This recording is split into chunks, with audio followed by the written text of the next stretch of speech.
শেখ হাসিনা দেশ ছেড়ে পালিয়ে যাওয়ার পর থেকে একের পর এক তার নানা কুকীর্তি বেরিয়ে আসছে। রাজনৈতিক ভিন্নমত পোষণকারীদেরকে দমন করতে আওয়ামী লীগ সরকারের সময়ে বহু মানুষকে গুম করা হয়েছে।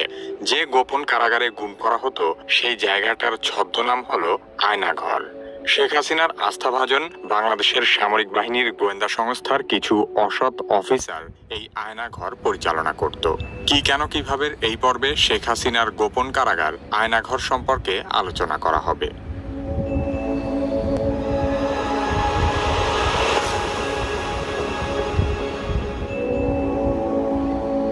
বাংলাদেশের প্রতিরক্ষা বাহিনীর গোয়েন্দা সংস্থা directorate general of forces intelligence বা ডিজিএফআই হিসেবে পরিচিত।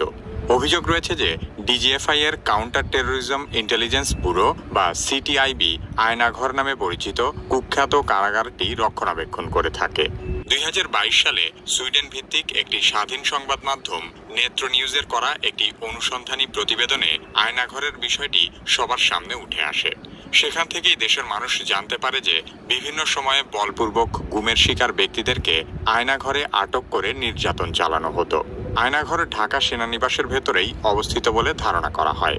আয়নাঘরে বন্দী থাকা সাবেক এক সেনা সদস্য জানিয়েছেন, অতীতে এই জায়গাটি জয়েন্ট ইন্টারোগেশন সেল নামে পরিচিত ছিল। পরবর্তীতে একে সংস্কার ও বর্ধিত করে আয়নাঘর বানানো হয়েছে। গুমের শিকার হওয়া বেশ কয়েকজন সাবেক সেনাবাহিনীর কর্মকর্তা আয়নাঘরের অবস্থান প্রকাশ করেছেন। তারা জানিয়েছেন এই আয়নাঘরটি ডিজিএফআই এর অফিসের ঠিক পেছনেই অবস্থিত।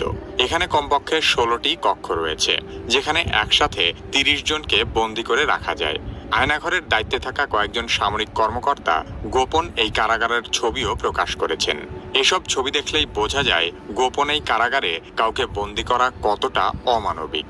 এখানে বহু লোককে বিনা বিচারে বছরের পর বছর, এমনকি যুগের পর যুগ আটকে রাখা হয়েছে।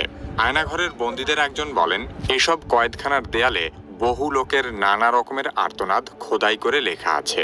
কত লোককে যে এখানে ধরে নিয়ে যাওয়া হয়েছে তার কোনো ইয়ত্তা নেই।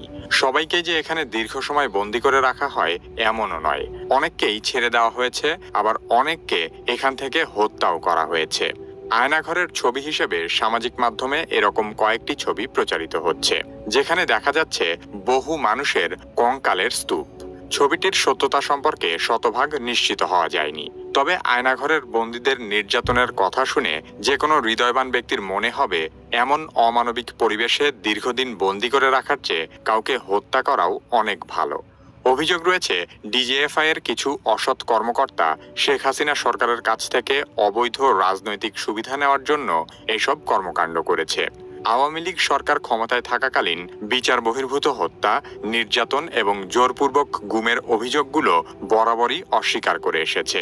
হাসিনা সরকার পতনের পরপরই এ ধরনের মানবতাবিরোধী অপরাধের প্রমাণ হাতে নাতে পাওয়া যায়।